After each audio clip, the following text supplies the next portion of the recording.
In the forgotten town of Hollowmere, nestled deep within the black-barked woods of eastern England, stood a mansion that had long outlasted its purpose. The villagers called it Wormhold, a name whispered with unease, for it was said to have been built upon the ruins of an ancient druidic temple. No one remembered who the original builders were. The structure was older than records, older than reason. Even the oak trees grew crooked around its perimeter as if recoiling from its shadow. Those who ventured too close often claimed to hear chanting, low, rhythmic, and impossible to trace.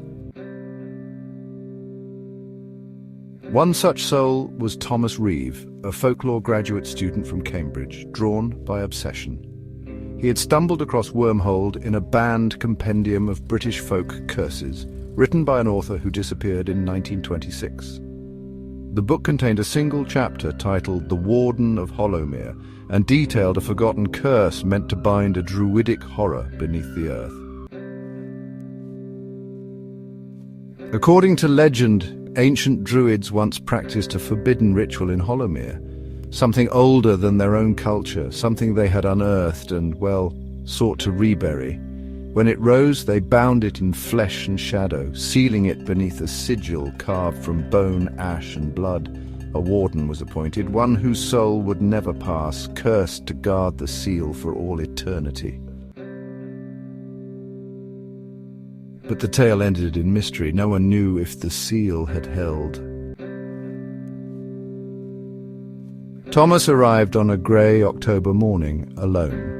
The town was barely more than a cluster of cottages and one crumbling chapel. Locals avoided his gaze, and the old innkeeper refused to speak when Thomas mentioned Wormhold. Only the priest, Father Ainsley, drunk on sherry and smelling of dust, whispered a warning. "If you wake the warden, you won't live long enough to regret it." Undeterred, Thomas found the path by memory, for the trail had long since vanished into weeds. Wormhold appeared after 3 hours of hiking, half swallowed by the woods.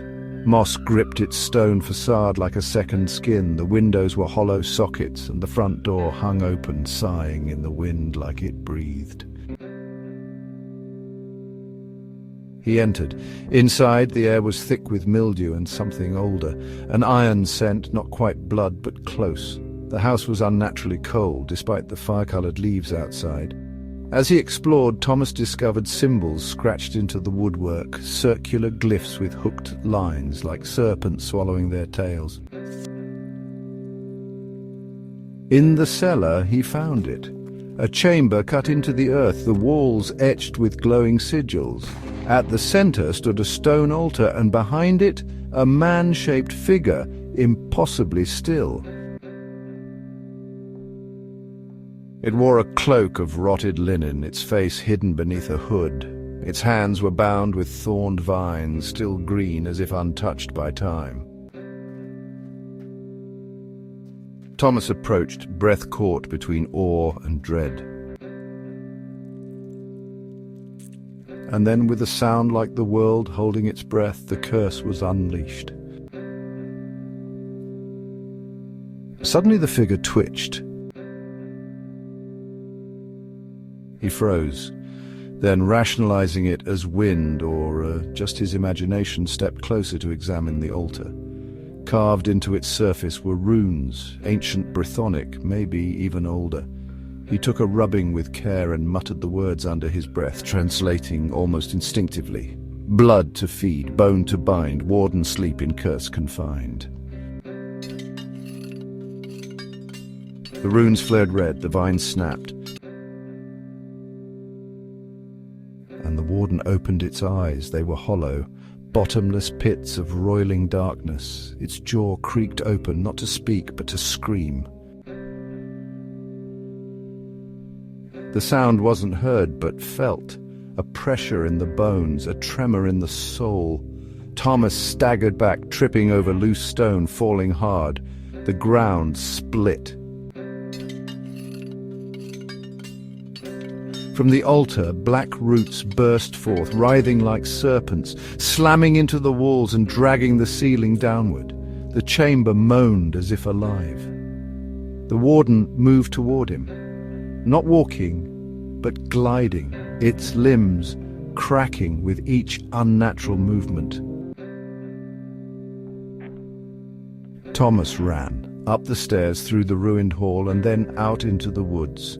Behind him the air churned, and the trees began to lean, drawn towards something, well, unnatural. As he stumbled through the forest, a voice hissed behind his ears, not in English but in something older, sharper. The curse had been spoken aloud. He had released it. In the end, Hollowmere faced its downfall, a fate that seemed, well, almost inevitable. The silence that followed was heavy, as if the very air mourned what had been lost. That night, Hollowmere changed. The wind carried whispers, shadows moved against logic. The townsfolk locked their doors and nailed shut their windows. One by one they began to disappear, dragged into the trees, faces contorted in screams never to return. Thomas returned to the chapel, seeking Father Ainsley. He found the priest's body instead, hanging from the rafters, his eyes burned out and his mouth stuffed with leaves. Above him, scrawled in blood on the wall, was a message: "The warden walks, the seal is broken." Realizing his mistake, Thomas tried to leave the town, but the roads no longer led out. The forest had closed in, twisting the paths like a maze. Daylight faded unnaturally fast. Time unraveled. His watch ticked backward. He became the only one left. And then, one morning, he awoke in the basement of Wormhold. The altar stood whole again, the vines were fresh, the symbols glowed. He was bound in place, arms and legs wrapped in thorns, blood trickling to feed the runes. Before him the warden stood, except now the warden wore his face. One must guard the seal, forever. Years passed, then decades, then, well, even longer. Hollowmere was eventually erased from maps. The woods grew wild, and honestly, no one remembered the town that once stood there. But if you listen on windless nights near the ruins of the forest, you may hear a whisper. Blood to feed, bone to bind. And deep in the earth, beneath ancient roots and cursed stone, the new warden waits, eyes hollow, body still, bound by the very words he spoke. And the seal, though restored, pulses, cracked, hungry, waiting. The end.